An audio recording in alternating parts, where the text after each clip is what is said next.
Inspektoriati Kombëtar i Mbrojtjes së Territorit njoftoi sot se 65 subjekte janë dëshkuar deri më tani me gjobë dhe vendime për pezullim punimesh në kuadër të masave që po ndërmerr Inspektoriati Kombëtar i Mbrojtjes së Territorit për sa i takon respektimit të sigurisë teknike në kantiere.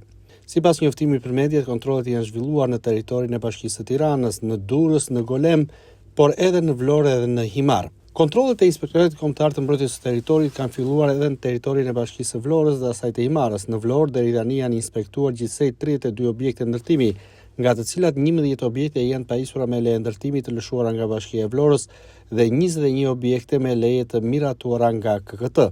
Në 12 raste janë vendosur gjoba dhe marrë vendime për pezullim punimesh. Ndërkohë në territorin e Bashkisë së Himarës rezultojnë gjithsej 71 subjekte të pajisura me leje të miratuara nga KKT, të cilat janë planifikuar për tu inspektuar. Deri tani në këtë fazë janë inspektuar vetëm 14 subjekte. Respektimi i detyrimeve ligjore për sigurinë teknike në kantiere mbetet padyshim një objektiv parësor i Inspektoratit Kombëtar për Mbrojtjen e Territorit. Kjo edhe në zbatim të planit të punës, ndërsa kontrollet do të shtrihen gradualisht në të gjithë territorin e vendit.